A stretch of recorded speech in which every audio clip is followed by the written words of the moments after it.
There was a lot of blame, a lot of questioning over my marriage, a lot of questioning over my parenting or how did I contribute to Sean's death?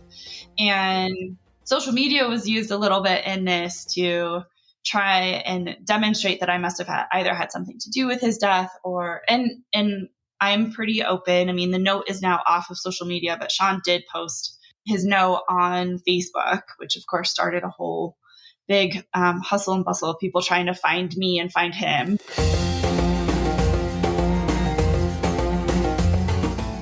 Hi friends, this is Read and Write with Natasha podcast.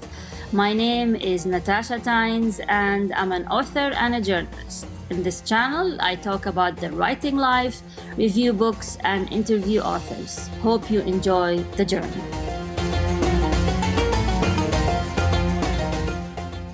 Hi everyone, and welcome to another episode of Read and Write with Natasha. Today with me I have Alexandra Wyman, who's an advocate and public speaker for resources in the aftermath of suicide. So after she lost her husband to suicide in August of 2020, Alexandra found a need to change the language around suicide and decided to write about it. So her memoir, which I have here, The Suicide Club, What to Do When Someone You Love Chooses Death, is an Amazon bestseller. So, Alexandra, thank you for joining me. And I'm really sorry about what you went through. And before I start asking you questions, I just want to read the first page of your book so that the listener or the viewer just can understand what you actually went through. So it starts like this. Boy meets girl and falls in love at first sight. Girl meets boy and on the second date falls in love. 5 weeks after their second date, they are engaged. 8 months later, they are married. 8.5 months later, they buy a house. 10 months after falling in love, they find out they're pregnant. 18 months later, they give birth to a beautiful, healthy baby boy.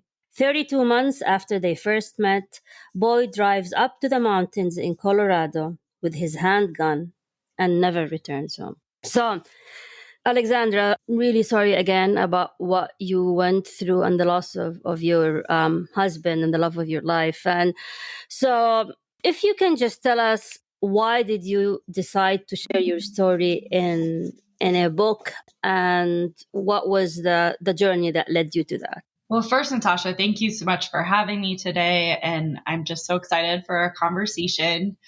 And really what I found is I've always enjoyed writing. It's been very cathartic for me. And when I started, well, I could say when I started my grief process, but that was a little delayed. Right after Sean passed, I started to recognize that there wasn't anything really available to me to really walk me through the process. And the process is going to be different for every person after such a loss. But I just found that there wasn't, I was like, where's the guide to what to do when someone dies? Where's the information of grief is awful, or people are going to grieve in different ways, or here's how we handle an estate. I was like, I don't even know. I thought estate handling is what you do when you're 90 years old. I didn't know I'd be doing it in my 30s. So I started jotting notes and realized that suicide was impacting way more people than was really known, was really talked about. And I've always been someone that has said, if my life experience and lessons I learned can help someone else to not have to feel or deal with what I've had to deal with, then let me do that and support them. So this ended up just coming out of a need of wanting to do exactly that, pay it forward. I had people who did come out and start helping me figure things out. And I wanted to pay it forward and say, maybe I can be another tool to other people. So what was the writing process for you? How long did it take you to write it? And what kind of emotions did it trigger? Oh, so that's such a good question. No one ever asked me about the emotions. That's so good. So it took, I think it took about a year for me to a little over a year to fully finish putting everything into a manuscript. And I am not a writer who can sit down. I mean, having a full-time job, having my son, managing a home and working through grief is a lot already to manage. So I'm not someone who can sit down every day and dedicate 1 to 2 hours and just say, write. So I was a very disorganized writer, I would say, in the fact that I had sticky notes and voice memos, and I would be in my car and write myself an email when I get some inspiration. And then I try and find pockets of time, usually when my son was in bed, or if I could, convince family to take him overnight. And then I would just sit and use that time to really put everything together and write it all out. Okay. And and the emotions, yeah. Well, yeah, it was such a roller coaster. There were times that just writing and going through my process would cause me to have a grief reaction, and I would just need to pause or need to even write through it a little bit more. I'd go and journal and come back. And so grief in general is already a roller coaster, but I did find that after I was able to write, that was part of my process to work through those emotions. And I usually felt really aligned and a little bit better after I could actually write. Okay. So did it help you write it, or did it in a way, did it help you heal the process of writing it? Or at one point of the journey, you're just like, what am I doing to myself? Why am I reliving the nightmare? So, or was it a mix of both? I would say it was a mix of both. Okay. So I think it definitely helped because in being able to put words on paper, so much of the chaos of what was going on in my head in regards to my feelings or thoughts and trying to work through, it wasn't just my process, but the process of individuals around me that was additionally traumatizing and more stress on me. So working through all of that and what was happening in the immediate aftermath, trying to figure out, we like to say, don't make any big decisions in the first year after such a big loss, but I had to make decisions on day 0. And so all of these conflicting ideas and people had opinions. And so being able to write actually really helped me streamline, how did I feel? How was I thinking about situations? How was I combating them? And then and I worked with therapists through the whole process, but the two together really helps me get really clear on what did I know to be true and to quiet the voices of those around me. Okay. And at the same time, there were moments where I'd be reliving it and going, okay, maybe I just need to take some extra time for myself and just because reliving it just indicated to me that there were parts that I still need to heal. And that still happens to me to this day, but it just let me know I still need to really work on healing this part of my reaction to his death. Okay. You mentioned the media. Can you please elaborate on the role of the media and what happened? Oh, so it wasn't so much through media, it was that social media was used as a way. So after Sean's death, and especially with death by suicide, it's just, you don't have answers, right? You don't get a chance to go to your person. And so individuals that I was close to before he died, there was a lot of blame, a lot of questioning over my marriage, a lot of questioning over my parenting or how did I contribute to Sean's death? Okay. And social media was used a little bit in this to try and demonstrate that I must have either had something to do with his death and I'm pretty open. The note is now off of social media, but Sean did post his note on Facebook, which of course started a whole big hustle and bustle of people trying to find me and find him. But so I really had to work through a lot of that because it wasn't just me trying to work through the death of my husband and now what do I do as a single parent, but also, I have people who are potentially hiring lawyers and I have people who are questioning the sale of my house and trying to block that and so that just complicates things, and being able to write everything down really made it clear for me of, how was I feeling and how did I want to proceed in interacting with those individuals. So these online comments, I'm assuming not all of them were positive towards you. How did they affect you? And do you still go back and read them? No. Because the reason I ask, because I've been through that, and I know many people who've been through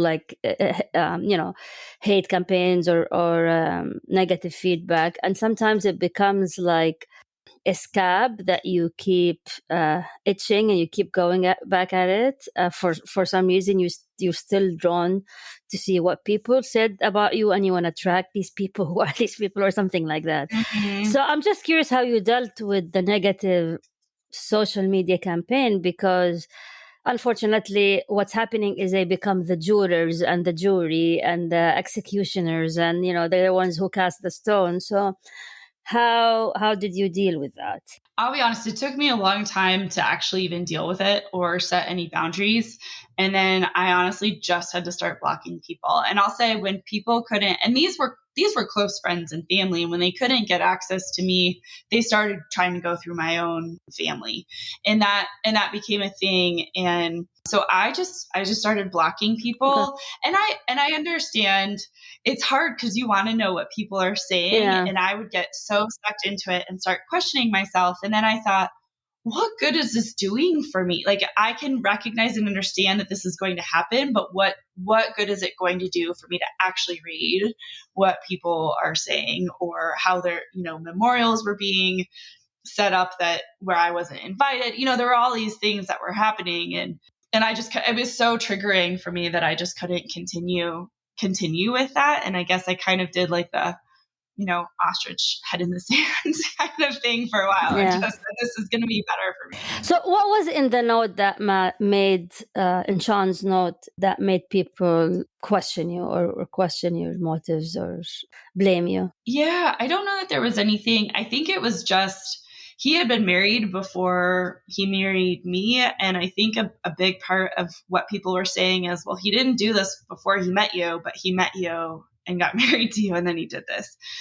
So somehow it became that there had to have been something that I did or said that pushed him over the edge, or that something in our marriage is what caused him to start having suicidal ideation. And it took me a long time to work through that. If someone is contemplating, and I'll be honest, Sean never alluded to having any suicidal ideation. We had talked about having those dark moments once early on in our relationship, and he told me this was something he would never contemplate. So it was never something I had on the radar. And so when it actually happened, I was just very shocked by the whole thing. And so I think also just the note being public, and then people going, wait, how do we find him? Like, there was this, is something going on to, trying to find him at that point in time. Because as you read at the beginning of this, he did, drive up into the mountains here in Colorado.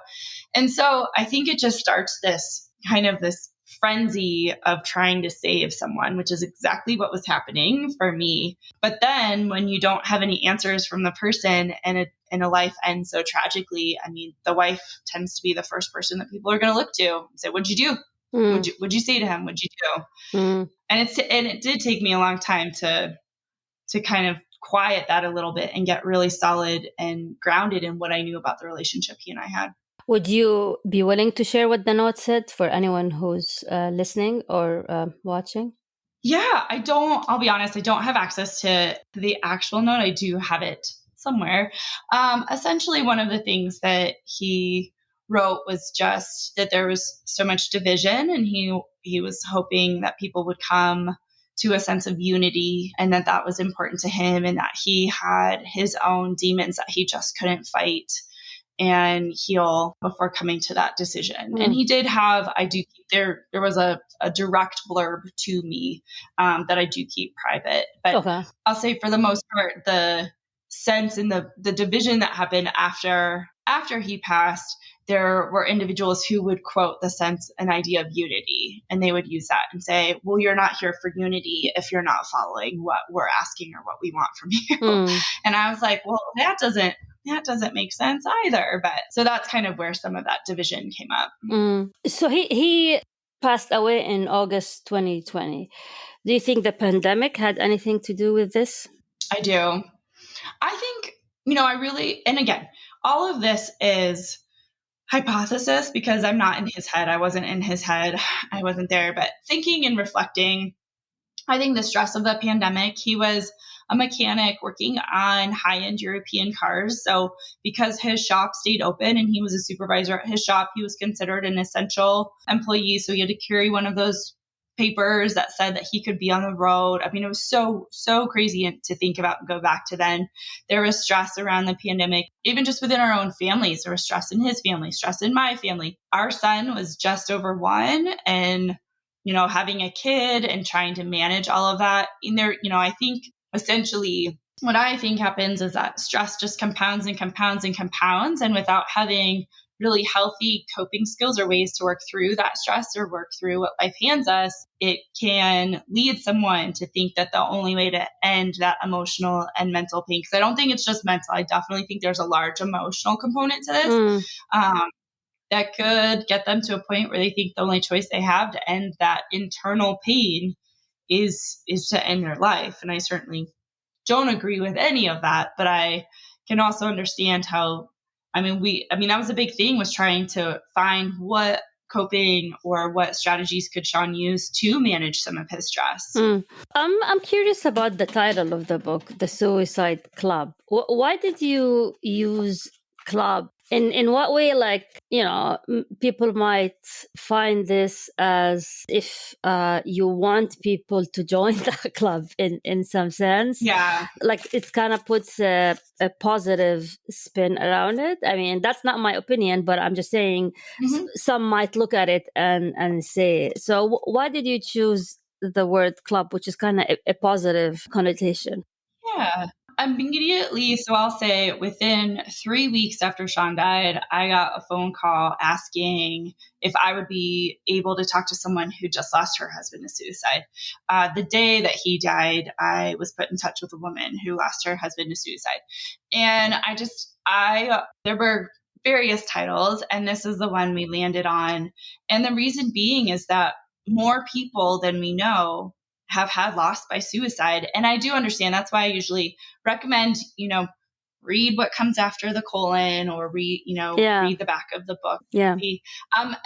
But the whole idea is that I really want to empower people to start talking in general about the ups and downs we all have. Yeah. And to recognize how quickly I literally was in a lift, and my Lyft driver just was asking me where I was going. And I mentioned, I'm going to a conference to give a presentation about the suicide of my husband. And he was like, oh, my son died by suicide. And it just you just find people so randomly. And that's kind of where that club, I never asked, and anyone who has a loss like this, you don't ask to be part of this community. I think the suicide community would sound a little worse, but you don't ask to be part of this, but you just end up kind of getting a ticket to this organization or club now, where now you know what it's like to have someone die that way. I think in a way it's more of like the suicide survivors club rather than the suicide club, I think, in a sense.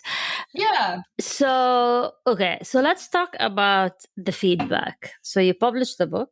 What was the feedback, the positive and the negative? If you got any, and as authors, we always get negative as well. It's part of the journey. It's part of the gig. Yeah. So let's start with the positive. So what was the reaction to the book? I have to say the book was very well received, and it was more than I could have ever imagined. Even publishing a book was more than I could have imagined. I didn't know, and I kept working with my publisher and kept saying to myself, like, if just one person finds value in this is great. And it's been much bigger than that, which has been just amazing. I think some of the critiques may have surrounded around potentially wanting different information or wanting something else in addition to what I had in there, or how did I choose what information to include and what information not to. Okay. And I'll say, like, one of the things that comes up is I don't study suicide, so this had to be a memoir as lived experience, and that was something where I have done my own research on the side, but because I don't technically have letters after my name that indicate that I am professionally attached to research or to anything around those who do study suicide, it was better to go the route of a memoir in order to kind of help with individuals who might be questioning some of the information that I included in there. But overall, and I'll be honest, I haven't looked at reviews recently, but overall it was very well received. Good. Yeah, because that was my second question, which is, I guess, the online hate that you received at the beginning, did some of those people move to like your Goodreads page or your Amazon page and posted something there? Because that sometimes happens. Yes, I was so curious about this, and I haven't seen anything yet. Oh, good. Yes. And so I honestly don't know.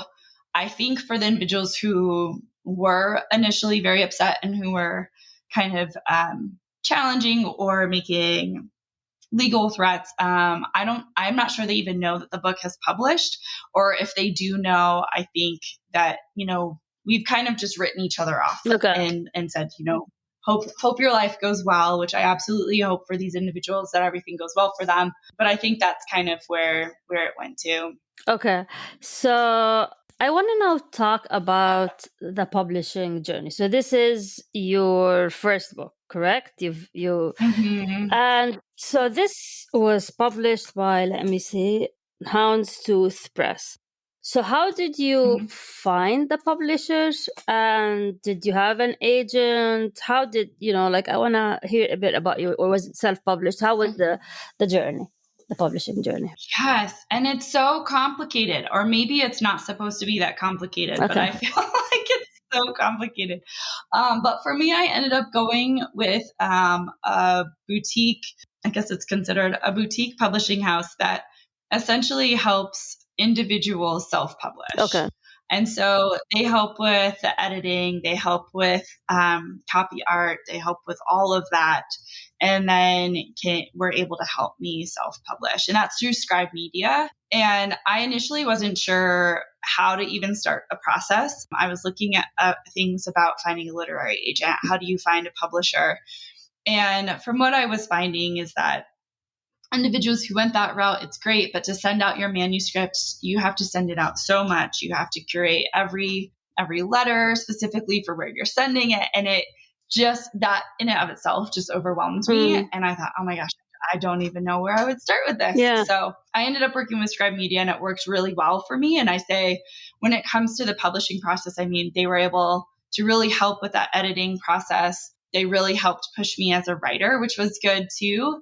And I would say for anyone who's at this point, find what system is going to work for you, because what works for me may not work for another person. What's Scribe Media? I mean, what's the difference between them and the publisher? So basically you do a contract with them up front, and they help you walk through the process, and then they help you publish. And then I get the royalties. I see. Okay. From publishing. So instead of them taking a cut, then essentially I, contracted with them and paid them up front, and then they helped me on the backside with the publishing. I see. And so they are the ones that found the publisher for you, or how does that work? They have an in-house publisher. Okay. So Houndstooth is theirs. Good to know. Yeah. The reason I get into the weeds is just because a lot of aspiring writers listen to this. So it's good for them to hear the different options as well. And that's how I found them, was through a podcast. Yeah. Okay. So I want to talk a bit about marketing. I know. Many people do not realize, who are non-authors or new authors, that writing the book is one thing and marketing is a full-time job. It's a full-time job.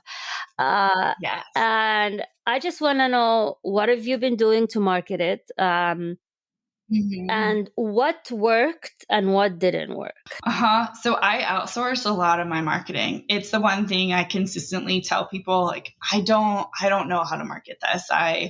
Social media is a great way to promote and market. And usually what I tell people is I do really well once I get the connection to someone, but finding that opportunity is the hard. I'm like, just get me in the door. I can do the rest. Yeah. But finding the people is the hardest part. So Scribe Media did have an opportunity to help me with marketing. So I did take them up on that. And so they helped initially for a few months with marketing the book, finding me with connections, either for podcast interviews or for articles, and ways to kind of start promoting the book a little bit more. And then I did end up switching. And I will say this, there is so much, I wouldn't say controversy, but a lot of different opinions about how to market, or do you use a PR firm or not? And I found that for my lifestyle, I ended up going with another PR firm, and I don't mind saying it's Smith Publicity. And I went with them, and they've been great, because again, it was that idea of how do I branch and increase my portfolio? Yeah. So I've been working not on just podcast interviews like this, but trying to get, see if we can get more television opportunities? Are there more print opportunities that are going to have a wider base in order to increase that portfolio to see if I can get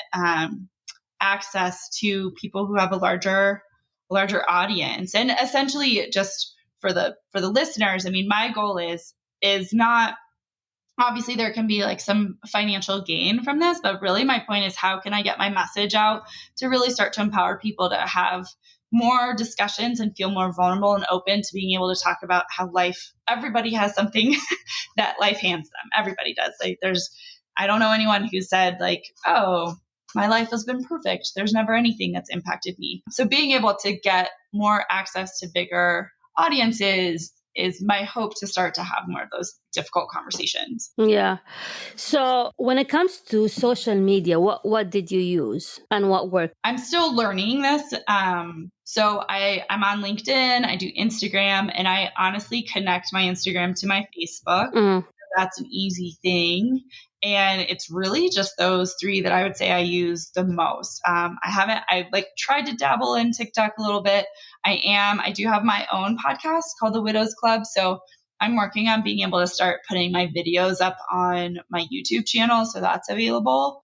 And mostly I do have a website. So I try and direct as many people as possible to my website first, because that's just kind of my hub for everything. I see. Do you have a newsletter? I do. Okay. I just started that one. So I'm learning that too. Yeah. And kind of, you and I were kind of talking a little bit before we started recording, Natasha, about, what do you hire out for? Who do you have to do things? And I'm like, I kind of joke with people, like, I need a life manager. Can someone just do these little nuances of things?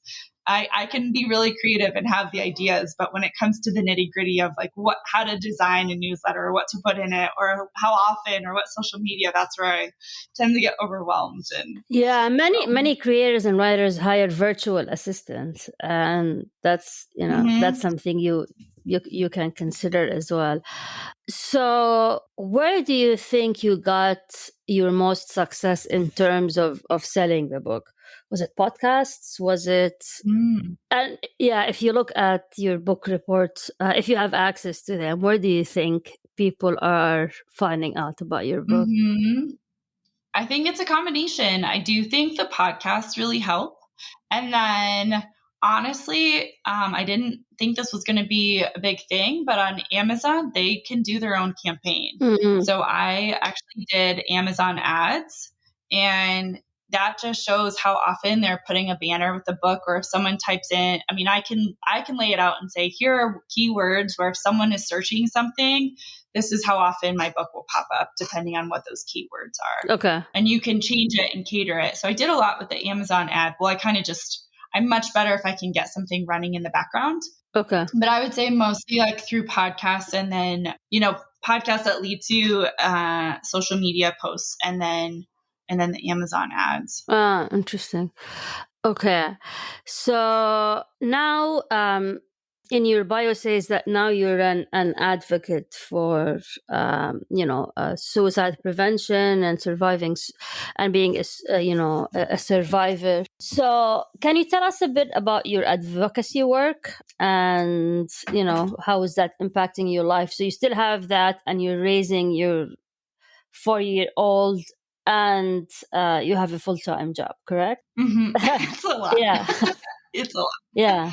Yes. This work. So, Sean and I had our own kind of trajectory of where our life was going. And there's nothing good that comes out of him passing.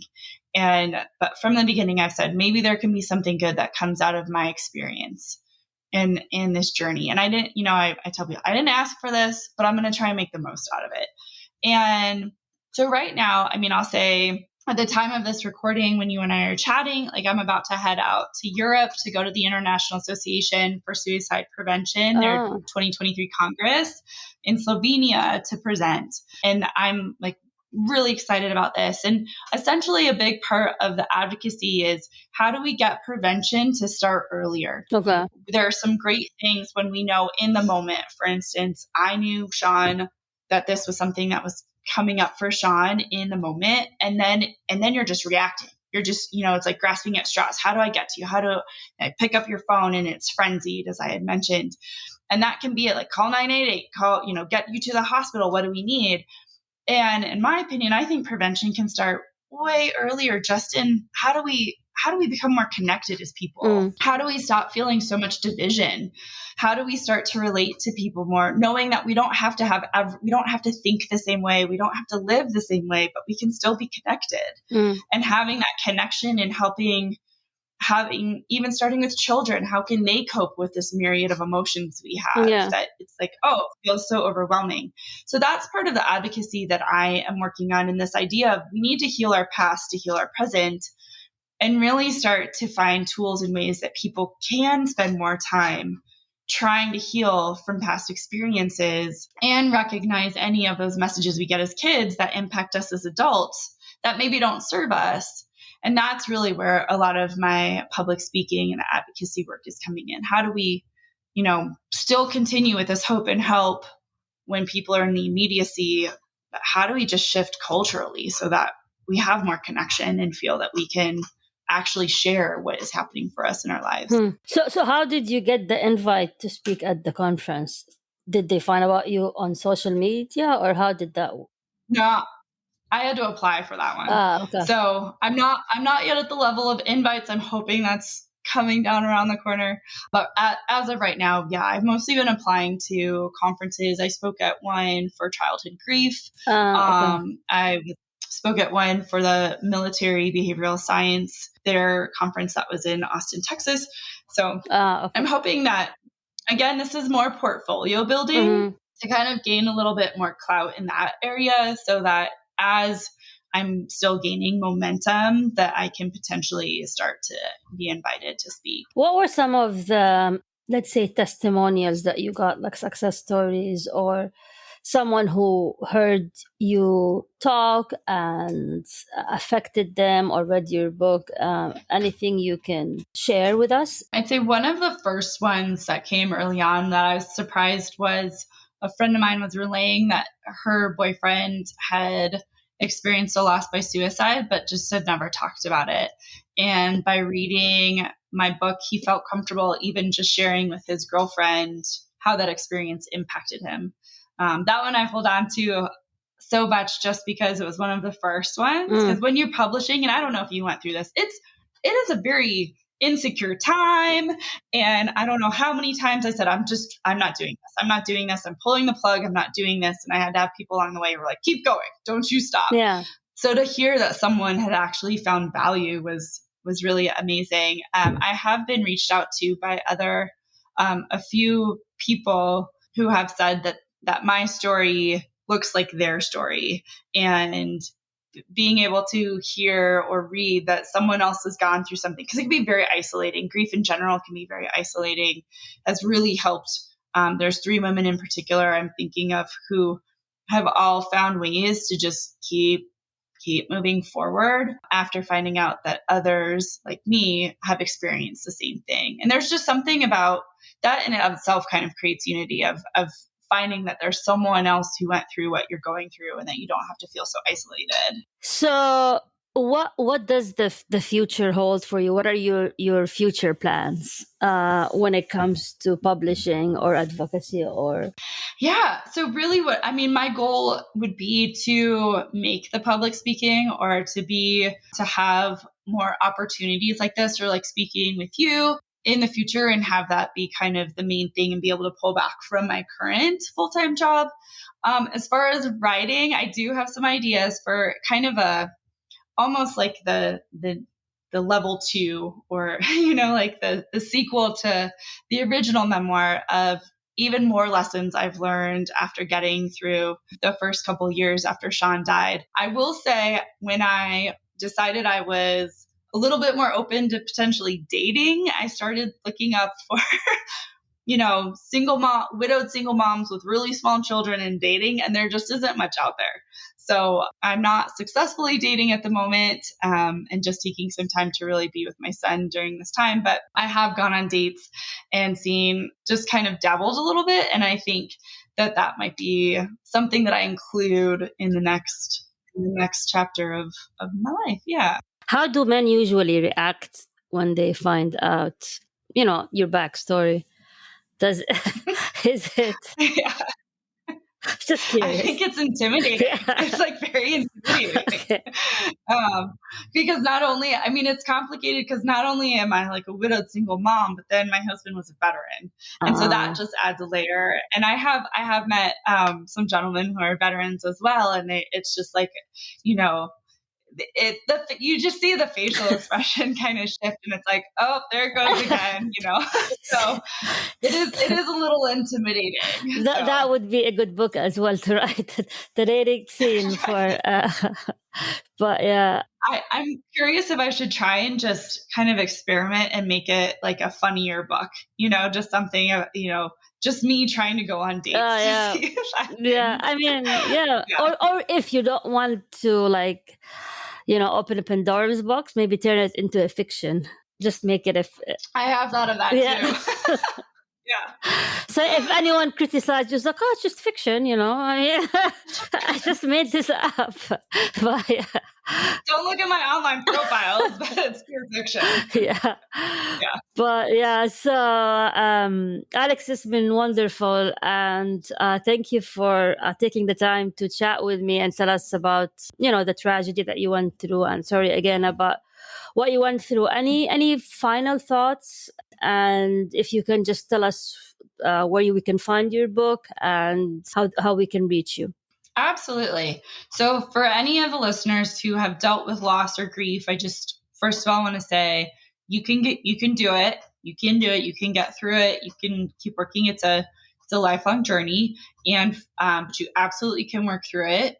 And for anyone who is a budding author or who's contemplating writing, just also do it. We need to hear your voice and your story. And your story is different. Even if the topic is the same as someone else, you know, it's not being told from your perspective and from your voice. And I just encourage you to do that because we need to hear from you. And then my website is forwardtojoy.com, all spelled out, forwardtojoy.com. And I'm on Instagram at forwardtojoy, and LinkedIn, I think, is also forwardtojoy right now. Or you can look me up as Alexandra Wyman. Great. Thank you very much. And for anyone who's listening or watching, thank you again for spending this half an hour with us. And until we meet again. Thank you for tuning in to Read and Write with Natasha. I'm your host, Natasha Tynes. If today's episode inspired you in any way, please take the time to review the podcast. Remember to subscribe and share this podcast with fellow book lovers. Until next time, happy reading, happy writing.